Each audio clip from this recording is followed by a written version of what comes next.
Haven't seen one of these in a while, out in the wild. Wonder what's on it. Probably don't want to know. Hey everyone. So today we are, look at this mess I've got. It's rained for the last, every day or two, probably for the last month. And I should just let it dry up and then deal with it. But I couldn't leave well enough alone. I did get somewhat of a road in here, but I've got this water to deal with. And the reason I have this water is because I've got this dam that I made on the ditch that I dug that goes down that way.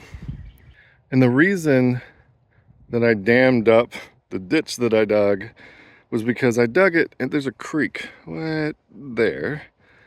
And I was expecting the water to kind of just shoot down onto the creek. Well, it took a left because I was driving through there with the tractor down to my spot that I go around this one tree, and now it's big and muddy down there. So I want to extend this on so that it actually gets to the creek, and then that'll drain this out. Starts up. Sure. Yeah, we'll do a little tractor fun, and then we'll do some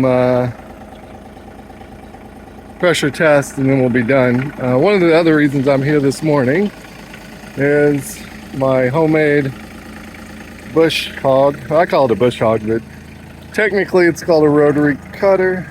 Can't see this. Get this vine. And a lot of people call it a brush hog. Bush hog is technically a name brand like, you know, Kleenex would be for facial tissues, but that's what my grandpa called it, so that's what I call it. So yeah, here's the bush hog that we kind of modified, runs on hydraulics, but I broke one of my casting things. I was doing something stupid, of course, and broke that off. So I'm going to take that home, get it repaired, because I want to run it on the 1025. So the 1 series is, I've got all the turbo stuff done and finalized. I just need to get the parts manufactured, and so I can start playing with it again. And it's finally, I would say, it's just dry enough. I didn't want to bring it out here because we don't have water out here yet, and I don't have a good way to wash it. That might be something some people are interested in. Haven't got to test it yet. Oof! This is the whoa, come on. The stump plane. I'm excited about that, but I actually want to test it on the 1 series because that's going to be the smallest application, and that's going to have some torque to it. I want to see, it shouldn't affect it because it is a planetary gear set within the auger motor, and that's one of the main reasons. Planetary gear set, obviously, to get some additional torque, it gears itself down. But the other reason is the way the rotational torque works on like a planetary gear set versus if you were just twisting with a motor. It should handle that twisting if you get into a stump, so it doesn't transfer it to the tractor. But we'll see. I'm not saying none of it will be transferred. We'll see how much is transferred to the tractor. All right, I think the tractor's warmed up. Let me go get everything set up, and we'll do some digging. We're ready to do some digging, and one thing to talk about on this particular backhoe, let's do that first, is, and I had people reach out to me on this, and even on the 260B. So this is a 270B. It is virtually identical from a function point of view to the 260, except you got about an extra foot of reach. Now, this cylinder actually isn't interchangeable with the 260, but that cylinder is, and the bucket cylinder is. And this one has the larger bucket cylinder from Hydros Plus, And it is soon, well, the wrong way, going to have the larger boom cylinder. No, yes, boom cylinder. Now this cylinder, and you can see I'm taking it off, knocked the paint off of it. The cylinder is the same cylinder that you'll get on the 260, the 260B, the 270B, the 370B, and maybe, I'll have to check if it's a 375A. That one is the same as the 375A. I'm not sure about this one. This one's definitely underpowered. And I had people telling me that. And I would say on the 260 that it is underpowered, but it's not grossly underpowered. On the 270, it is grossly underpowered because, I mean, I've got it set to 3,000 PSI, which we'll check that in just a bit. But I mean, it won't even budge you. The only way I've been able to do anything where I get myself up in the air is if I do this and then use my curl function to get me up in the air. Well, I'm a little off kilter here. And then I might be able to move myself around if I get myself up in the air this far. But, you know, that's not going to be realistic in a lot of cases. So we're going to fix that. So what I've got coming are two prototypes. One is, that is a 2-inch cylinder, I think. One is going to be a 2.5 and one is a 2 3/4. I suspect that the 2 3/4 is going to be the one I go with, but I want to see it and use it in real life. And this is one of the cylinders, if you have the B model, that is cushioned. So this is going to probably end up costing a little bit more. It's costing me more, certainly, but not much more than the curl cylinder that's back there. There's a cushion in it. That way, if you come up, let's do this again. As you come back here, you see how that happens? It kind of does a two-step there at the end. And that's that cushioning effect. And that just keeps it from slamming back. Now, once you get a little bit more experience, you're less likely to slam back, but you will slam it back. And I think they're cushioned, I don't know, no, it's not cushioned on the side. So what I can tell you is this one is not cushioned, that one is not cushioned, and this one is cushioned. I know that some of the marketing, at least from John Deere, on the newer backhoe, the B version of the backhoe is the cushion, but it really, I've cracked into all of them. That one's the only one's cushioned. Actually, I don't remember if that one is, but that one is the one that's cushioned. I'm pretty sure this one isn't, because when you see it kind of abruptly stop, that's the difference. When you see a cushion, it'll slow down just ever so slightly and kind of give you that extra cushion. That's all the word for it. All right, so I'm not really lined up here good, and I'm going to kind of talk from a 260, 270, and 370 is really almost, I think it's the same backhoe as this. It just has a 3 on it because the platform is different. As far as the arm, I think it's the same. But you really can't do this motion right here with a 260 without Hydros Plus. With this tractor at higher RPMs, if you have the stock hydraulic flow, you can start to do this. Oops. You also have to be, a good equipment operator, which I'm marginal at best here. Should have gone a little bit further, and I didn't. This is really hard to do with low flow. And I've got this tractor right now is running, although it probably sounds a lot quieter because it is, it's running at about what, a wide open, maybe just a hair more than you would get at wide open throttle. So say probably 6.5 gallons a minute. And I'm keeping it quiet. I would typically run it, I would say about 7 or 8, because I want a little more speed, but it's a little bit quieter if I stay here at the lower RPM. So I should pay attention to see if you can actually see what I'm doing here. All right, let's see if we can, I'm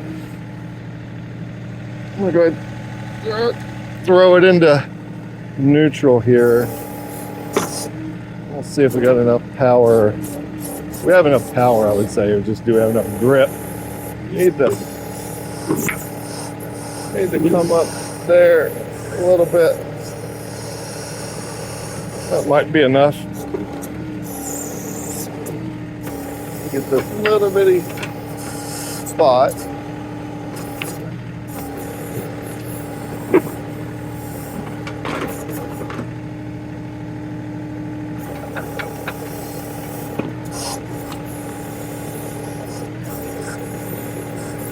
Clean this out here. Get it to be smoother so the water will run. All right, well, I really need to be, let's see if I can do it one more time.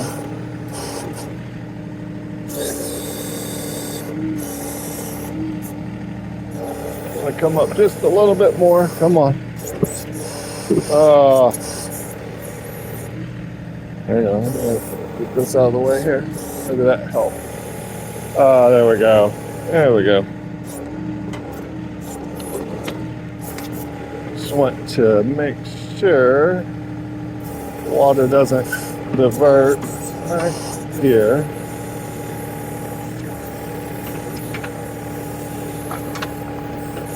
There we go. I'm gonna flick this rock out of here.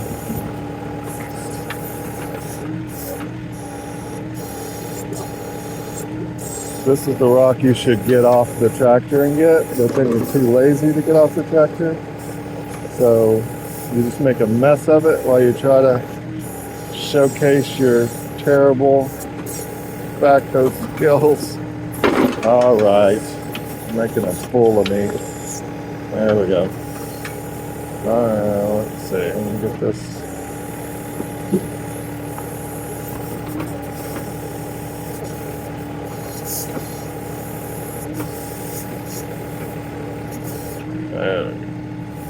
Till that up a little bit, smooth it out. All right, that's good. Let me move down here and maybe I can do it. Ooh, I need to reposition myself. Come on. Not on a hill, so I don't want to go too hard here. There we go. That's about right. Probably too far. That's what I usually do. Actually, might be low enough now. This ground is pretty soft. If I can just do it like this.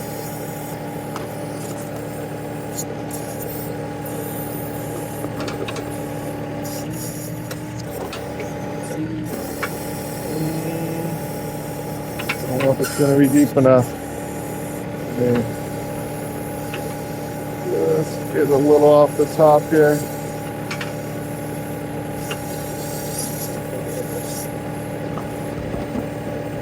The root right there.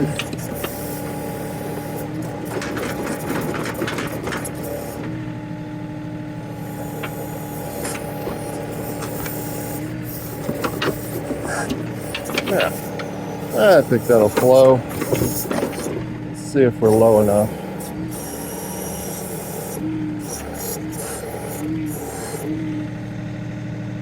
I think I'm stuck on something. Repositioned here. I'm going to try to give it just a little bit of help. So water's going to come straight through here, and most likely it's going to go that way. As it does, what I needed to get over is that hump right there, and so it's going to probably come, but I'm going to try to see if I can keep it a little bit further this way. If I can, it'll just hit the creek a little bit further up. So, see what's in here.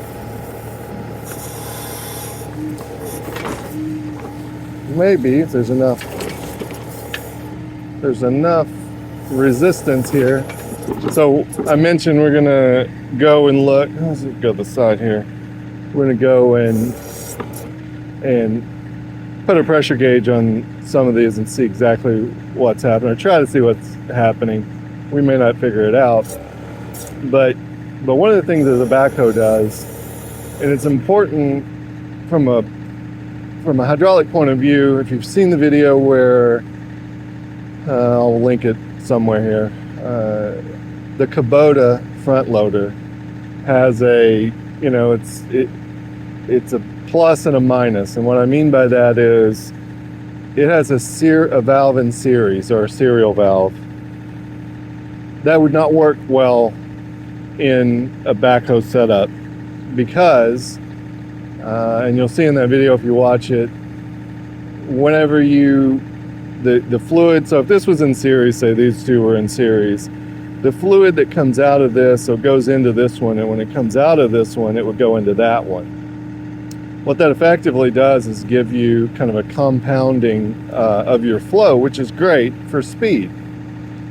The bad thing is, if this hits the pressure relief valve, then this gets nothing. So what that would mean is, if I were pushing down like I am here, I can't push anymore, then I wouldn't be able to pull back on the backhoe, and so the backhoe would basically be immobilized. You can't have that with a backhoe, but you've got this single valve block, and I think, this is my guess, that those pressure relief valves in there, that's really what they're doing, is handling the flow in such a way that maybe not for every function, but for the important functions that work together, they allow flow to go in parallel. So the John Deere version, that same video I think I shared, is more typical. Not that they're not series valves in a lot of places, but on a loader valve, being in parallel is more typical. The downside of being parallel is you have to split whatever flow rate you have, and that's why it seems like a John Deere has trouble with two functions at once on the loader, is because it doesn't have enough flow. It's not because the valve is bad or the valve is different. Actually, the valve is, I would say, better and more typical than the Kubota valve, but because they both have similar amounts of flow, the Kubota seems to be better when it comes to running two functions at once. Now, anytime you run into something, everything stops. That's the problem, and that's a trade-off. It is what it is. But so let's see if we can do a little test here without getting, I can't find the schematic on this, or we could just look at it. But if I try to, well, curl's going to be tricky. We'll have to do that one last. So I'm trying to push down, and I try to pull. It definitely pulls back, and then it definitely curls. So that's 3, and it definitely moves side to side. So I would say these are definitely all in parallel. Now, how they achieve that, I'm not 100% sure, because again, there are 2 pressure relief valves in here, and I don't know what they got there. So, little side note there to kind of give you the context. But, here we go. Like I said, right now, we're running at about what would be wide open throttle for this particular tractor. And so I generally want just a little bit more flow. I can be a little smoother if I've got a little bit more flow. But this is enough to kind of demonstrate kind of just how much smoother it can be, and at a much lower RPM. Because right now, if I wanted to run the backhoe like this, where so I'm pulling back and curling, moving all 2 and 3 functions at once, if I wanted to do this with a stock tractor, you've got to basically run wide open throttle. All right, I've repositioned here. We'll finish this up here just to make sure it's a little bit lower than the surrounding ground and go the direction we want it to. Now, one thing I want to mention, I'm going to choose my words carefully here, but I will send let me add a link to this video somewhere in the corner maybe. There's a misconception that I was just talking about RPMs. Lower RPMs to me is better. But there is, I know, a misconception. Get rid of this super little. That running low RPMs makes it require more regen cycles. And actually, and almost ironically, the opposite is true. And I say the opposite is true. The opposite is true so long as you're not taxing the engine. So for work like this, that this tractor can do in its sleep, because to run this hydraulic pump, we've got 38 horsepower at wide open throttle. To run this hydraulic pump, this guy up too, when I hit myself, you only need at these flows, 10 to max 20 horsepower on this, but that would be at 3,000 psi and full flow. Whenever you're digging like this in fairly soft ground, or even in harder ground, horsepower requirements a whole lot less. So all that to say, there's a misconception out there that running at low RPMs causes you to need to regen more, and that's just not true. It would if you were taxing the engine, and then if we were running at wide open throttle, basically at the end of the day, the reason you have to regen is because there's soot in the DPF. And I'll actually go into this a little bit more in the turbo videos that we have coming up. But the reason you have to run a regen is because you have soot. If you run wide open throttle, when a diesel runs, it's going to create some amount of soot. So by running wide open throttle, you got more fuel going through, you got more soot. Lower RPMs has less soot because you're running less fuel through the system, right? But anytime you change RPMs on a diesel, it takes just a second for the air to catch up to the fuel delivery, and that's going to create soot. So lots of varying of RPMs will create more soot. Higher RPMs will create more soot. And then kind of as a branch of varying RPMs, if you're lugging the engine because your RPMs are too low, that is effectively varying RPMs and creating more soot. So all that to say, when you're doing work like this, if you're thinking, hey, I need to increase my RPMs, but you are not digging in such a way that you're lugging the engine at all, or really changing the RPM to much degree, then you're actually doing the opposite. You're burning more fuel than you need to, and you're going to have to run regen more often. It may be a trivial amount, but currently diesel's $4 a gallon. Burn less if you can is what I would recommend. So, all right, I think I've got this good enough. I'm going to go up there and release the water and see what we actually end up with.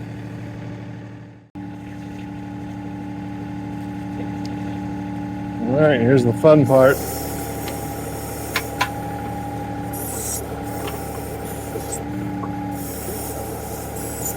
Reach up here, maybe. Do this. I want to put it on my gravel.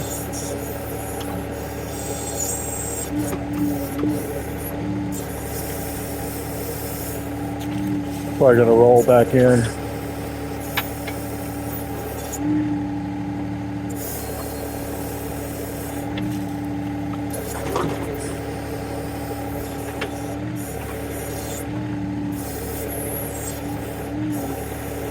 Man, this mud is just, yeah.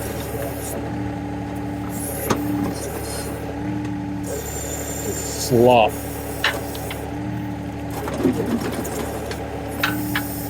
hoping eventually to get my tractor. I keep having to play in the mud. There we go. I want to take it home. I've got a little bit of work I need to do on it, but it's so muddy.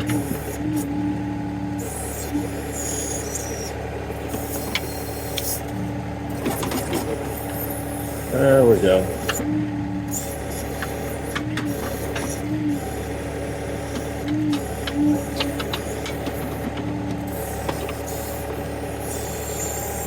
Good. Come on. Put this right here. Not exactly as exciting as releasing a pond, but decent amount of water for sure.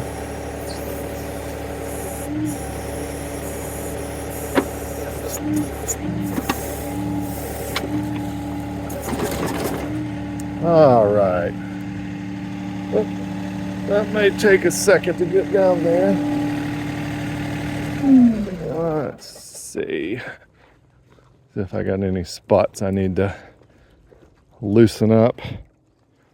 It's going. I won't make you wait with me. Let's just, when it starts getting down there, I'll give you an update. I had a feeling this was gonna happen. There, down there. I didn't get that low enough. Oh well. It's gonna go where it wants to go. But what I didn't want, kind of doing a little bit, but not for the most part. I probably could have just kind of bermed this up a little bit. But what I was doing is going down my tracks here, over there. I didn't want that. So we've made it past the point of no return here, and we'll call it a success. Where's the rest of this water going? It'll come down eventually. I have to do a little bit of adjustment, but anyhow, let's get back to some fun stuff. We'll do some pressure experiments. All right, I found a spot in the woods. It's got enough sunshine. It's starting to warm up just a bit, but it's not warm just yet. So I don't have to drag you through it. I went ahead and put the pressure gauge on one of the lines that goes to the boom cylinder back here. And I do have the Hydros Plus Scale Plus on this tractor, so I'm going to use it to tell me what my tractor pressure is. My neutral.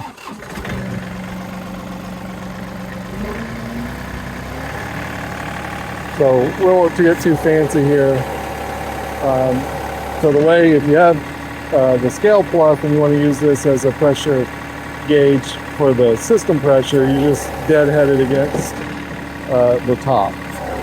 And right at 3,000 psi, and I set that based on my working RPM. If I go down to idle, I lose 100 psi. If I go wide open, I gain 100 or 2. Let's see here. Put this on. This is pushing down.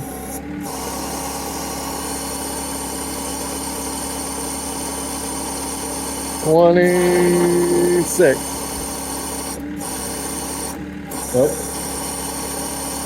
So if you go into detent or the float like that, you basically have no pressure on it. So you can't push too far, at least on this one. Yep. 26. 30. So as expected and exactly as on the 260, you're going to have the pressure based on your weakest link. In this case, the weakest link are the pressure relief valves on the backhoe or the backhoe control valve. Tractor set to 3,000. Backhoe only gets 26. I think it's probably supposed to be 25, but you've got, I don't know how accurate that pressure gauge is necessarily, or how accurate the pressure relief valve is. It's not a highly sophisticated piece of machinery. It's really just using a spring. But you know, on this tractor, even from the factory, you're going to be at 25, 26. So you're going to get maximum power out of your backhoe based on your hydraulic pressure. If you need more power, then you're going to have to go to hydrosplus.com and look for the bucket cylinder. That makes a big difference, honestly, a lot bigger than I even thought it was going to. The original impetus for that was so many 260 backhoe owners bending their rod. So I was like, well, we can make a solution for that, but I didn't want to put something that was already on the market, like you can go buy it from John Deere. So I made it bigger. So I made the rod bigger and the bore bigger. So you're going to get about 30% more curling power, which is significant when you're digging out roots and stumps. We've got a prototype on the way for this particular one. I mentioned it earlier. It's very anemic for this tractor. And it really isn't sufficient for the 260 or the 1 series, I would say, either. So we'll see probably in about a week if you're watching this as it comes out. If you're watching this later than February 2023, then it's probably already out. Go look for it. Yeah, so that's it as expected. And I would say that the backhoe definitely is going to, I'm really excited to see what the boom cylinder does for it. I actually had a lot of people telling me, and I had spent most of my time on the 260. And I was like, yeah, I agree. I would like to have a little bit more, but would people really want to spend their money to upgrade it when it's kind of borderline? But then I started using this tractor more and I was like, oh, that's the same cylinder, 1, 2. I can't even move myself at all. This does have loaded tires, but you can't do anything as far as repositioning yourself unless you are just in the exact right position. The moon is in the right spot. All of those things have to be aligned before you can actually move yourself. So that's it. Consider subscribing if you haven't already. More videos to come on some really cool hydraulic stuff coming in the very near future. Implements, cylinders for Kubota and John Deere, new ones, whether it's backhoe or the front. Yeah, and coolers, all kinds of stuff that I'm excited to show you and show you how they work to make these tractors better and kind of put the power back into the operator versus letting the tractor limit you on your capabilities. Questions, comments, leave them below. Thanks for watching.